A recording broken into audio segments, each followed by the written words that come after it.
भारत माता की, भारत माता की, छत्रपती शिवाजी महाराज की, धर्मवीर छत्रपती संभाजी महाराज की, जय श्रीराम, जय जय श्रीराम।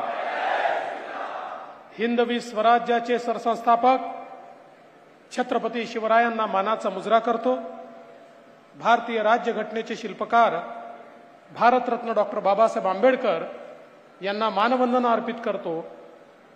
आजच्या सभेमध्ये ज्यांना आशीर्वाद देण्याकरता, निवडून देण्याकरता, मतदान करण्याकरता आपण सगळे लोक एकत्रित आलो आहोत, असे कोकणचे सुपुत्र केंद्रीय मंत्री आणि आपले लाडके उमेदवार नारायणराव राणे साहेब, मंचावर उपस्थित आमचे सहकारी रवींद्र चव्हाणजी, उदय सामंतजी, दीपक केसरकरजी, प्रवीण दरेकरजी, या ठिकाणी मंचावर उपस्थित निलेश राणेजी, नितेश राणेजी, किरण सामंतजी, अपूर्वा ताई सामंत, प्रमोदजी जठार, राजनजी तेली, बाळाभाऊ माने, मधु चव्हाणजी, सदानंद चव्हाणजी, श्वेता कोरगावकर, राहुल पंडित, शिल्पाताई सुर्वे, राजेश सावंत, केतन शेटे, संजय आंग्रे, ऋषिकेश केळकर, संदीप मेस्त्री, अजित यशवंतराव, सुरेश गुरव, भास्कर सुतार, चंद्रकांत मांडवकर, सुजाता साखळी, वर्षाताई भोसले, मंचावर उपस्थित सर्व मान्यवर, कोणाचं नाव सुटलं असेल तर नाव लिहिणाऱ्याची चूक आहे, माझी नाही आहे, त्यामुळे मंचावरील सर्व मान्यवर आणि उपस्थित सर्व भगिनी आणि बंधूंनो, आत्ताच आपण राणे साहेबांचं भाषण ऐकलं।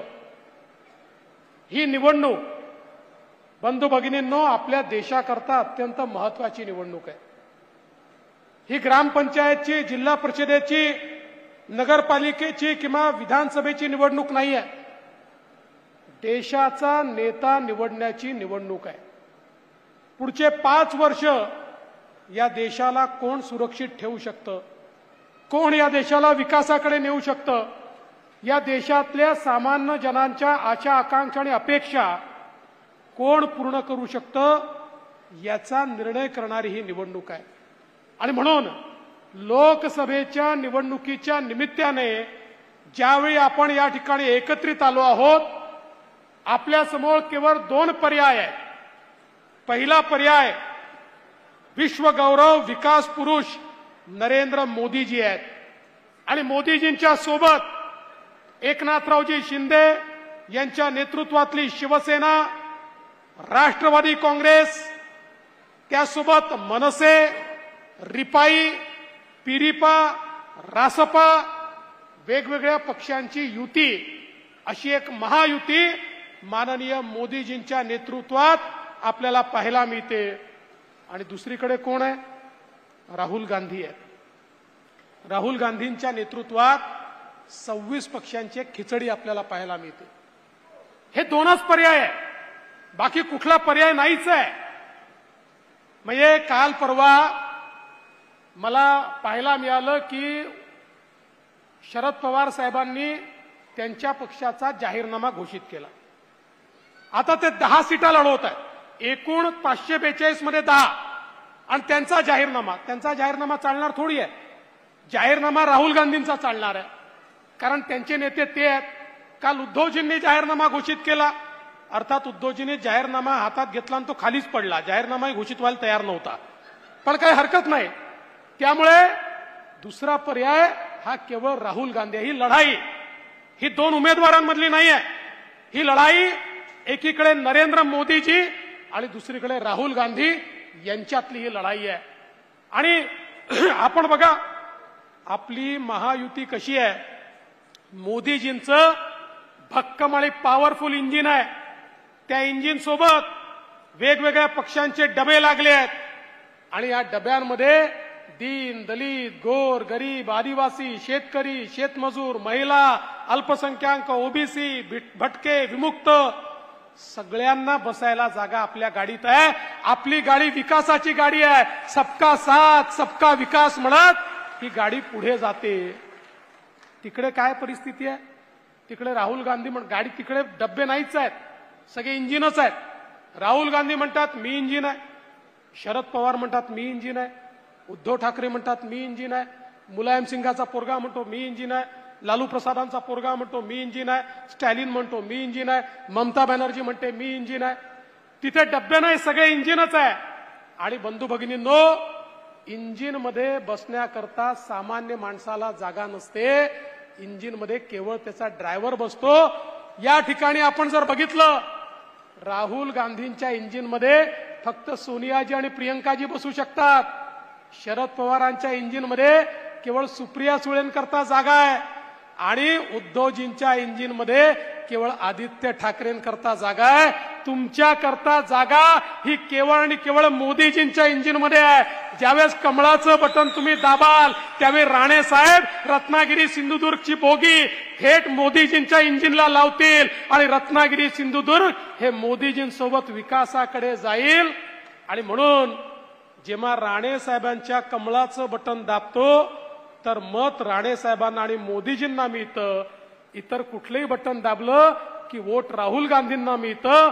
ज्याला मोदीजींना वोट द्यायचा आहे त्याला राणे साहेबांचं बटन दाबायचं आहे, ज्याला राहुल गांधींना वोट द्यायचा आहे त्यांनी इतर कोणाचंही बटन दाबायचं आहे. फैसला तुमचा आहे. बंधू भगिनींनो, गेल्या 10 वर्षामध्ये मोदीजींनी देश बदलला. 20 कोटी लोक कच्च्या घरात राहणारे पक्क्या घरात राहत आहेत. 50 कोटी लोक ज्यांच्या घरी गॅस नव्हता त्यांच्या घरी गॅस आलाय. 55 कोटी लोक ज्यांच्याकडे शौचालय नव्हतं त्यांच्याकडे शौचालय आलाय. 60 कोटी लोक ज्यांच्याकडे स्वातंत्र्याच्या 70 वर्षानंतरही शुद्ध पिण्याचं पाणी येत नव्हतं त्यांच्या घरी शुद्ध पिण्याचं पाणी आलंय. 55 कोटी लोक आयुष्यमान भारतच्या अंतर्गत 5 लाखापर्यंतचा मोफत उपचार आहे. जवळजवळ 60 कोटी आमचे तरुण असे आहेत की ज्यांना मुद्राच्या अंतर्गत 10 लाखापर्यंतचं लोन विना तारण आणि बिना गॅरंटीचं मिळालंय. पूर्वी जर एखादा तरुण बँकेमध्ये गेला, बँक म्हणायचं जमीन जुमला किंवा घर तारण ठेवायला असेल तर या, नाहीतर सरकारी अधिकारी तुमचा नातेवाईक असेल तर त्याची सही गॅरंटर म्हणून आणा. मोदीजींनी सांगितलं यांची गॅरंटी मी घेतो आणि जवळजवळ 60 कोटी लोकांना 10 लाखापर्यंतचं लोन मोदीजींनी दिलं. आणि याच्यामध्ये 31 कोटी महिला आणि मुली आहेत की ज्या आज आपल्या पायावर मोदीजींमध्ये उभ्या आहेत. आणि आता मोदीजींनी सांगितलं पुढच्या टर्म मध्ये 10 लाख नाही 20 लाखापर्यंतचं कर्ज बिना व्याजाचं आणि बिना गॅरंटीचं आमच्या तरुणांना देण्याचा निर्णय मोदीजींनी घेतलाय. आज आमच्या महिलांच्या बचत गटाचं एक मोठं आंदोलन मोदीजींनी सुरू केलं. 8 लाख कोटी रुपये 80 लाख बचत गट तयार केले. 8 लाख कोटी रुपये त्यांना दिले आणि मोदीजींनी सांगितलं की आमच्या महिलांना पायावर उभं करायचं आहे. कारण एक पुरुष पायावर उभा राहतो तर पुरुषच पायावर उभा राहतो, पण महिला ज्यावेळेस पायावर उभ्या राहतात त्यावेळेस संपूर्ण परिवार पायावर उभा राहतो. आणि म्हणून महिलांना अधिकारिता देण्याचं काम हे मोदीजींनी या ठिकाणी केलंय. आणि आता एवढंच नाहीये, आपल्याला कल्पना आहे आता आमच्या मंचावर महिला कमी दिसत आहेत, पण 2026 नंतर हे चालणार नाही आहे. अर्धा मंच महिलांना द्यायचा आहे, कारण मोदीजींनी आता कायदा केलाय 2026 नंतरच्या विधानसभेच्या निवडणुकीत 33% महिला आमदार होणार आहेत आणि 33% महिला खासदार होणार आहेत. त्यामुळे महिलांचा विशेष आशीर्वाद हा मोदीजींच्या पाठीशी आहे. समाजातल्या प्रत्येक घटकाला घेऊन मोदीजी पुढे चालले आहेत. आज आपण पाहू शकतो शेतकऱ्यांकरता शेतकरी सन्मान योजना मोदीजींनी सुरू केली. मोदीजींनी 6,000 रुपये दिले तर राज्यांनीही 6,000 रुपये दिले. आज आमच्या शेतकऱ्यांकरता फसल बीमा योजना असेल, भंडारणाची योजना असेल, शेतमालावर प्रक्रियेची योजना असेल, वेगवेगळ्या योजनांच्या माध्यमातून शेतकऱ्याला सुजलाम सुफलाम कसं करता येईल हा प्रयत्न मोदीजींनी केला. आणि एवढंच नाही तर आपल्या महाराष्ट्राला सिंचनाकरता जवळजवळ 26,000 कोटी रुपये माननीय मोदीजींनी दिले. आणि एक प्रकारे महाराष्ट्राचं चित्र बदलण्याचं काम हे मोदीजींच्या माध्यमातून होत आहे. बंधू भगिनींनो, एवढंच नाही, समाजातल्या प्रत्येक घटकाचा विचार मोदीजींनी केला. आमचे जे 12 बलुतेदार आहेत, आमचे जे पारंपरिक व्यावसायिक आहेत, यांच्याकरता विश्वकर्मासारखी योजना आणली आणि या 12 बलुतेदारांना त्या ठिकाणी सर्व प्रकारची मदत करून त्यांच्या व्यवसायात आधुनिकता आणून त्यांच्या पुढच्या पिढीला त्या ठिकाणी तंत्रज्ञान देऊन आणि जास्तीत जास्त त्यांना वित्त पुरवठा करून त्यांचा व्यवसाय कसा बळकट करता येईल हा प्रयत्न मोदीजींनी केला। आज आमच्या आदिवासी समाजाकरता 24,000 कोटी रुपयाची योजना मोदीजींनी आणली आणि त्या माध्यमातून आदिवासी पाडे असतील, तांडे असतील, तिथलं चित्र बदलण्याचं काम हे मोदीजींनी केलं। आज आपण पाहू शकतो, आताच उदय सामंत सांगत होते की या ठिकाणी आपला महाराष्ट्र हा इन्व्हेस्टमेंटमध्ये पहिल्या क्रमांकावर आला आणि केवळ पहिल्या क्रमांकावर नाही आला तर आपल्या नंतरचे जे 3 राज्य आहेत त्या 3 राज्यांची टोटल एकत्रित केली तरी त्यापेक्षा जास्त इन्व्हेस्टमेंट आपल्या महाराष्ट्रामध्ये या ठिकाणी आली। कारण लोकांना हे माहिती आहे की महाराष्ट्रातलं सरकार मोदीजींसोबतचं सरकार आहे। हे सरकार अडवणूक करणारं सरकार नाही आहे, हे लुटणारं सरकार नाही आहे, हे वसुली करणारं सरकार नाही आहे। 2.5 वर्ष त्यांनी वसुली सरकार पाहिलं आणि म्हणून आज इतक्या मोठ्या प्रमाणात इन्व्हेस्टमेंट येत आहेत। आणि मला खरोखर आनंद वाटतो सांगताना, आज ज्यावेळेस उदय आपण अनेकांशी चर्चा करतो, कोकणामध्ये देखील किती मोठ्या प्रमाणात आज इंडस्ट्रीला यायचं आहे, उद्योगांना यायचं आहे, व्यवसायांना यायचं आहे। एक लोकांचा विचार बदलतोय। हा का बदलतोय याचं कारण आहे या देशामध्ये एक मजबूत सरकार आहे। बंधू भगिनींनो, कोविड नंतर परिस्थिती देशाची नाही जगाची बदलली आणि जगामध्ये पूर्वीच्या काळामध्ये लोक विशेषतः सगळे पश्चिमी देश चीनचा उपयोग फॅक्टरी सारखा करायचे। जगाच्या उत्पादनाच्या 30% उत्पादन एकटा चीन करायचा, पण कोविड नंतर जगाच्या लक्षात आलं आता चीनवर भरोसा ठेवता येणार नाही आणि आता जगाची आशा एकच आहे, जगाला वाटतं पुढची फॅक्टरी ऑफ वर्ल्ड केवळ आणि केवळ भारत होऊ शकतो, कारण भारताजवळ मोदीजींसारखं मजबूत नेतृत्व आहे। आणि म्हणून आज मोठ्या प्रमाणात गुंतवणूक येते त्यामुळे रोजगाराची निर्मिती होते आहे, आमच्या तरुणाईच्या हाताला काम मिळत आहे। आज स्टार्टअप सारख्या नवीन इकोसिस्टीमच्या माध्यमातून 1 लाखापेक्षा जास्त स्टार्टअप आपल्याकडे तयार झाले। आपल्या महाराष्ट्रामध्ये 20,000 पेक्षा जास्त स्टार्टअप तयार झाले आणि त्यातनं मोठ्या प्रमाणात आज आपल्या हाताला काम मिळत आहे, रोजगार मिळतोय। आणि बंधू भगिनींनो, मला निश्चितपणे या ठिकाणी सांगायचं आहे, नारायणराव राणे साहेब हे कुठेही असो जगाच्या पाठीवर, त्यांच्या डोळ्यासमोर नेहमी कोकण असतं, त्यांच्या मनामध्ये नेहमी कोकण असतं। जगात कुठेही गेले तरी कोकणात मला काय करता येईल हे त्यांच्या मनामध्ये असतं। खरा कोकणाचा सुपुत्र म्हणून राणे साहेब जर आज मोदीजींसोबत त्या ठिकाणी पुन्हा गेले, मला विश्वास आहे आज इतक्या मोठ्या प्रमाणात येणारी इन्व्हेस्टमेंट राणे साहेब मोदीजींना मागून कोकणामध्ये देखील आणतील आणि या कोकणाचं चित्र देखील मोठ्या प्रमाणात आपल्याला बदललेलं दिसेल। बंधू भगिनींनो, मोदीजींनी भारताची अर्थव्यवस्था 11व्या क्रमांकावरून 5व्या क्रमांकावर आणली। केवळ क्रमांक बदलला असं नाहीये। 2013 साली इंटरनॅशनल मॉनिटरी फंडाने सांगितलं होतं जगातल्या 5 अर्थव्यवस्था कोलमडणार, जगातल्या 5 अर्थव्यवस्था कर्जबाजारी होणार, दिवाळखोर होणार आणि त्या 5 मध्ये त्यांनी भारताचं नाव दिलं होतं।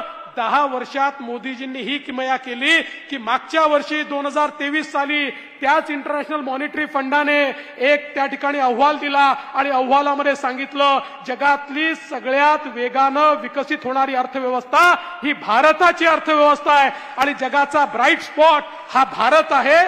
इतक्या मोठ्या प्रमाणात भारतामध्ये हे परिवर्तन मोदीजींनी करून दाखवलं।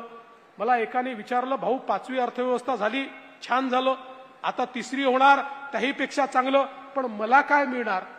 मी त्याला उत्तर दिलं, मी त्याला सांगितलं तुझा प्रश्न बरोबर आहे, पण मी म्हटलं मित्रा, अर्थव्यवस्था जेव्हा मोठी होते तेव्हा संधी निर्माण होते। अर्थव्यवस्था मोठी होते ती रोजगाराची निर्मिती करते, अर्थव्यवस्था मोठी होते इन्फ्रास्ट्रक्चरची निर्मिती होते, रस्ते, वीज, पाणी, पुलं, पोर्ट, एअरपोर्ट हे त्या ठिकाणी तयार होतात। अर्थव्यवस्था मोठी होते गरीब कल्याणाचा अजेंडा चालतो, अर्थव्यवस्था मोठी होते तर संरक्षणावर खर्च होतो, अर्थव्यवस्था मोठी होते देश आत्मनिर्भर होतो, अर्थव्यवस्था मोठी होते तर आपल्या देशाकडे वाकडी नजर करून कोणी पाहू शकत नाही, अर्थव्यवस्था मोठी होते तर जगामध्ये आपला बोलबाला होतो। आणि आज तेच आपण पाहतोय, जगाच्या पाठीवर ज्या प्रकारे मोदीजींनी या भारताला सन्मानाचं स्थान मिळवून दिलं, बंधू भगिनींनो, आज भारताचे पंतप्रधान जगाच्या पाठीवर कुठेही गेले तरी लोक अमेरिकेच्या राष्ट्रपतीकडे आकृष्ट होत नाही, भारताच्या प्रधानमंत्र्यांकडे आकृष्ट होतात. ही ताकद आज मोदीजींनी तयार केली. आपण बघा, संरक्षणाच्या दृष्टीनं या भारताला मोदीजींनी किती मजबूत केलं. पूर्वी मुंबईला बॉम्बस्फोट व्हायचे तर आमचं सरकार अमेरिकेकडे रडत जायचं, पाकिस्तान आमच्याकडे बॉम्बस्फोट करतो, तुम्ही त्याला रागवा. आता तो भारत राहिला नाही. ज्यावेळी पाकिस्तानने आगळीक केली, मोदीजींनी सर्जिकल स्ट्राईक केला, मोदीजींनी एअर स्ट्राईक केला, घुसून त्या ठिकाणी मारलं. मला सांगा 2019 नंतर पाकिस्तानची हिंमत झाली का भारतामध्ये बॉम्बस्फोट करण्याची? एक तरी बॉम्बस्फोट भारतामध्ये केला का? अरे 370 कलम हटवलं, म्हणत होते खून की नदियां बहेंगी. अरे खून की नदियां सोडा, एक दगड मारण्याची हिंमत कोणाची झाली नाही. असा मजबूत भारत आज मोदीजींनी तयार केलाय. अरे या भारताने 7000 किलोमीटर दूर एखाद्या शत्रूचं टार्गेट असेल तिथे जाणारं क्षेपणास्त्र तयार केलं. आता भारताजवळ असं मिसाईल आहे, 7000 किलोमीटर दूर कुठेही लपलेला शत्रू असेल, त्याचं टार्गेट असेल, थेट त्या ठिकाणी जाऊन टार्गेट उद्ध्वस्त करण्याची ताकद जी केवळ अमेरिका आणि रशियाकडे होती, जी चीनकडे देखील नव्हती, ती ताकद आज भारताकडे आहे. हे मोदीजींनी या ठिकाणी करून दाखवलाय. बंधू भगिनींनो, ही गल्लीची निवडणूक नाही आहे, ही दिल्लीची निवडणूक आहे. या देशाला कसा नेता पाहिजे ते निवडण्याची निवडणूक आहे. माझा तुम्हाला सवाल आहे, अरे कोविडचा तो काळ आठवा, ज्या कोविडच्या काळामध्ये आपल्या नातेवाईकाकडे जाण्याची चोरी होती, ज्या कोविडच्या काळामध्ये मौत मिट्टीला देखील आपण जाऊ शकत नव्हतो आणि जग म्हणायचं भारतामध्ये 40-50 कोटी लोक मरून जातील. अरे किड्या मुंग्यासारखी लोक मरत होती आणि त्यावेळी जगात केवळ 3-4 देशांकडे लस होती. त्या देशांना वाटायचं भारत येईल, आमच्या पुढे भीक मागेल, आम्हाला लस द्या, आम्हाला लस द्या, मग भारतावर उपकार करू. पण मोदीजींना माहिती होतं हे देश आपल्याला लस देणार नाहीत, हे आधी त्यांच्या लोकांना देतील. मोदीजींनी शास्त्रज्ञ एकत्र केले, त्यांना रिसोर्सेस दिले आणि जगातला 4था देश भारत झाला ज्यांनी स्वतःची लस तयार केली आणि 140 कोटी भारतीयांना 2 वेळा लस टोचण्याचं काम हे मोदीजींनी केलं. कोणालाही एक पैसा लागला नाही. बंधू भगिनींनो, तुम्ही सगळ्यांनी बघितलं, आज आपण या ठिकाणी जिवंत आहोत आणि बसलो आहोत कारण मोदीजींनी आपल्याला 2 लसी त्या ठिकाणी टोचल्या.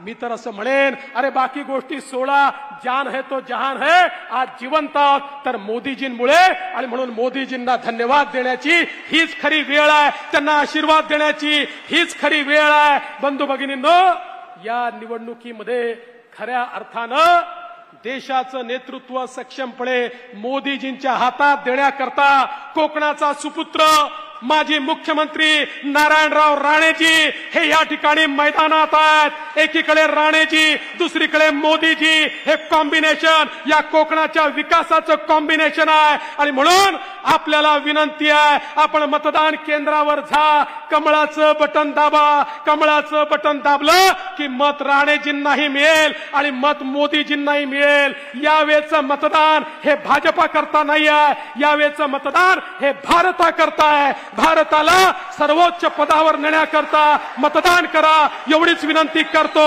आणि माझं बोलणं संपवतो. धन्यवाद. जय हिंद, जय महाराष्ट्र.